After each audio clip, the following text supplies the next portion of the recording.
भारत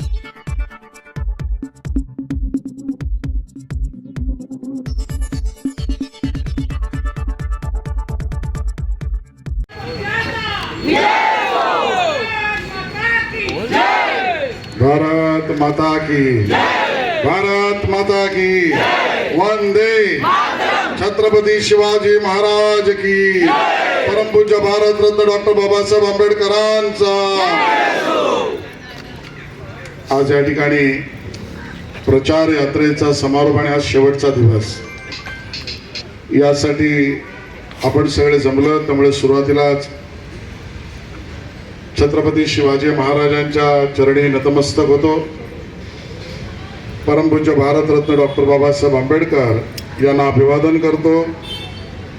आणि ज्या ठिकाणी आपण उभे आहोत श्री महापुरुष फोकांडा पिंपळ यांच्या समोर सुद्धा देवासमोर नतमस्तक होतो।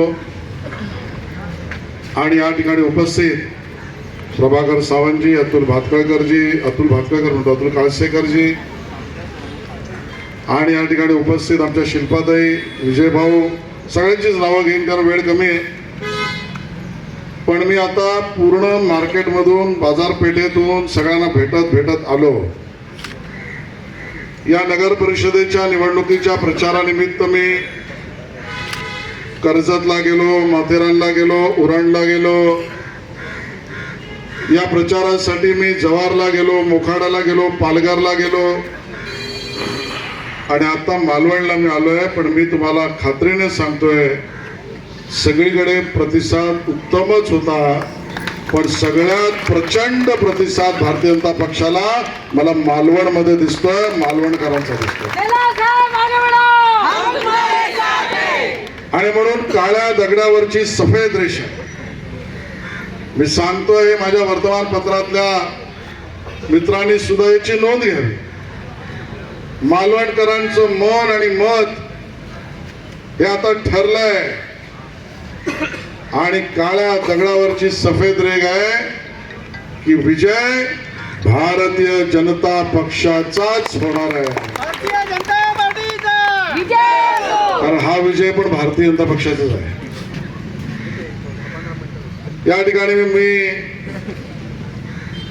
गंगाराम गवाणकरजींना सुद्धा आदरांजली वाहतो की ज्या माणसाने मालवणी ही आमची भाषा ही जगासमोर अशी मांडली, त्या देशातले उत्तम उत्कृष्ट साहित्यिक पु ल देशपांडेजींपासून सर्वच हे आमच्या मालवणीच्या प्रेमात होते, ते आता जखडून गेले। असे जगभरात माझ्या मालवणी भाषेचा दबदबा जो होता त्याचा रुबाब वाढवण्याचं काम जे आमच्या गंगाराम गवाणकरांनी केलं, त्यांना सुद्धा मी या ठिकाणी आदरांजली वाहतोय।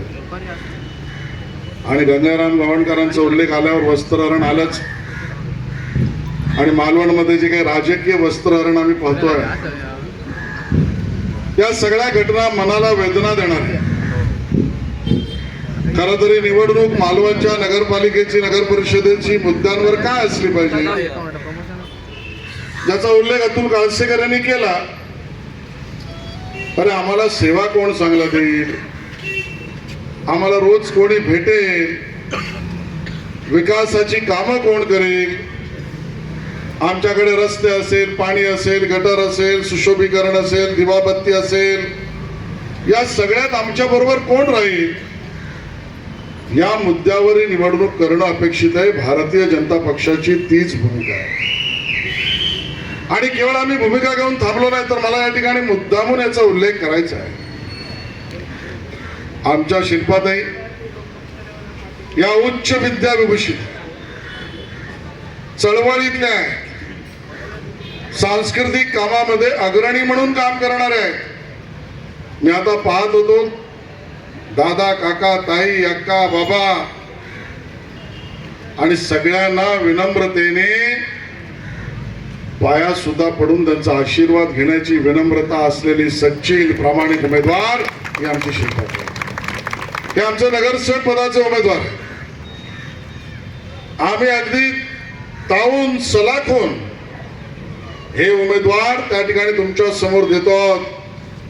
कारण ही सगळी मंडळी जी आहेत ना, ही सगळी मंडळी 24 तास 7 दिवस 365 दिवस मालवण, मालवणी माणूस, मालवण नगरपालिका, मालवणी माणसाची कामं यासाठी संपूर्णतः समर्पित असलेली सगळी मंडळी आहेत आणि म्हणून यांचं सुद्धा सगळ्यांचं मी कौतुक करतो आहे. मित्रांनो, मालवण हे छत्रपती शिवाजी महाराजांच्या पदस्पर्शाने, पावनभूमीने, पावन स्पर्शाने पुनीत झालेले शहर आहे. आणि म्हणून ज्यांना आपण जाणता राजा म्हणतो त्यांनी आम्हाला सगळ्यांना छत्रपती शिवाजी महाराजांनी शिकवलंय आदर्शवत राज्य आणि कारभार सेवक म्हणून कसं करायचं. आमची भूमिका तीच आहे. आज मला सुरुवातीलाच स्पष्ट करायचं आहे की मालवण मधल्या तमाम मतदारांना गॅरंटी आमची आहे. गॅरंटी मुख्यमंत्री देवेंद्र फडणवीस साहेबांची आहे. गॅरंटी आमचे प्रदेशाध्यक्ष रवींद्र चव्हाण साहेबांची आहे. कामाची गॅरंटी आमचे खासदार नारायण राणे साहेबांची आहे. गॅरंटी कोकणातला आवाज दिल्लीपर्यंत पोहोचवणाऱ्या विनोद तावडेजींची आहे. आणि राहिलं तर मी आहेच. पण या सेवेमध्ये तुमच्या तसूभरही आमचे उमेदवार आणि नगराध्यक्ष मागे पडणार नाहीत, हे मला या ठिकाणी स्पष्ट करायचं.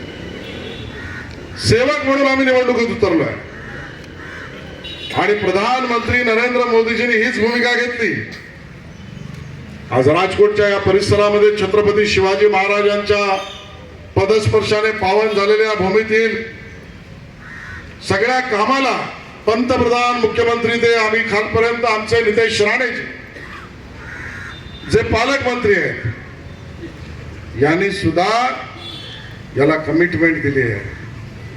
आणि नितेश राणेंचा तो डायलॉग आहे, जब मैं कमिटमेंट करता हूं तो किसी और की सुनता नहीं हूं, उसको पूरा करके ही रखता हूं.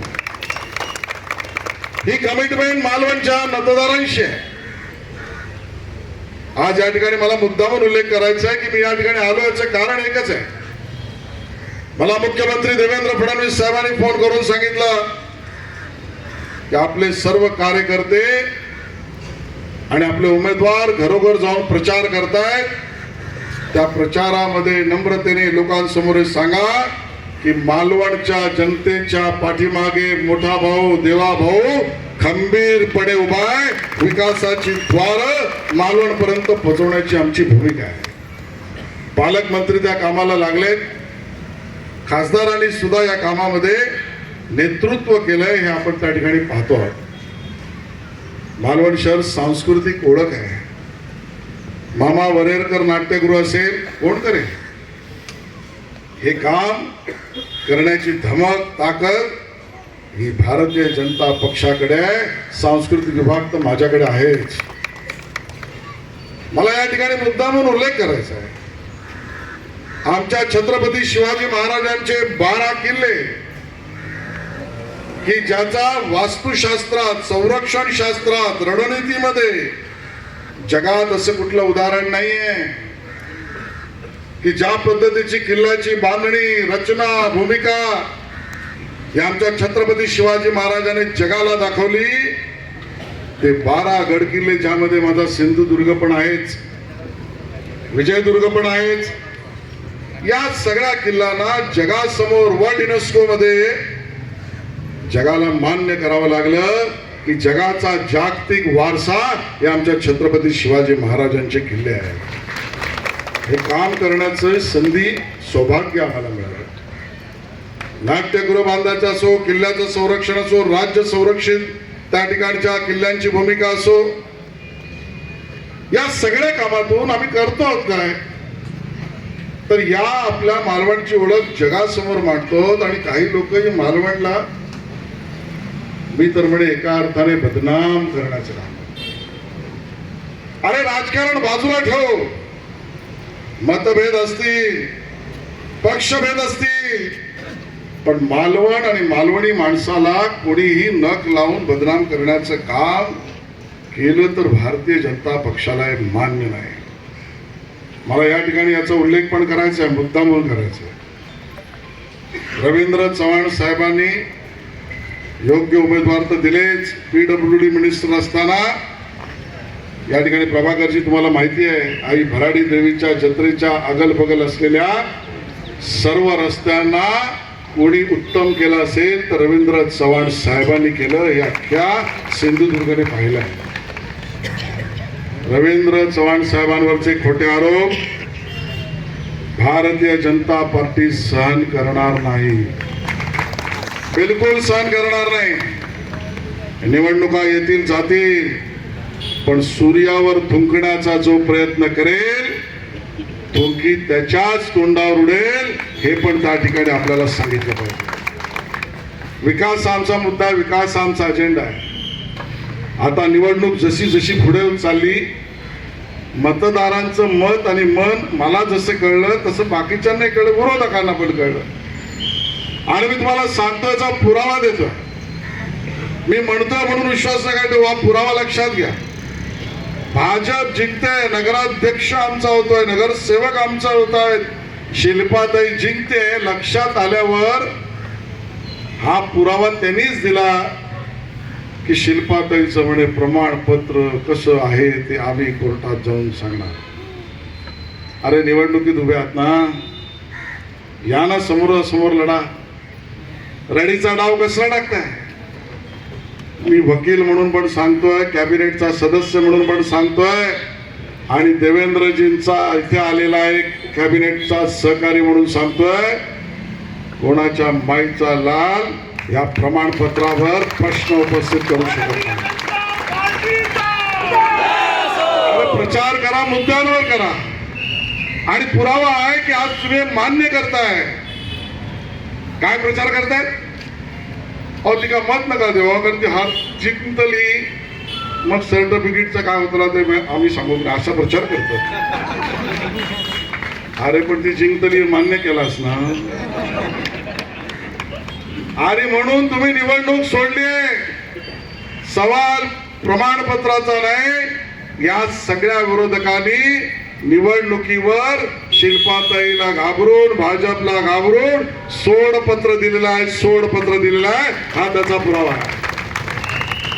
आणि म्हणून तुमचं मत, मालवणच्या नागरिकांचं मत, हे आमच्यासाठी आमची पुंजी आहे.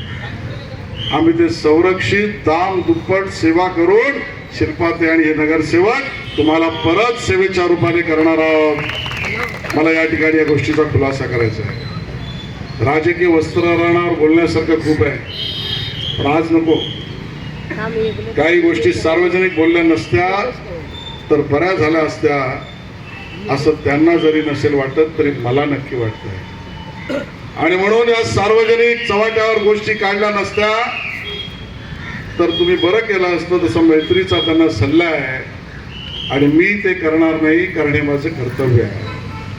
कमळाला मत हीच विनंती, विकासाचं काम हीच भूमिका, आणि विकासासाठीचा सर्वांगीण निधी हेच आमचं कर्तव्य घेऊन या कामात आणि यापुढे आम्ही काम करत राहू.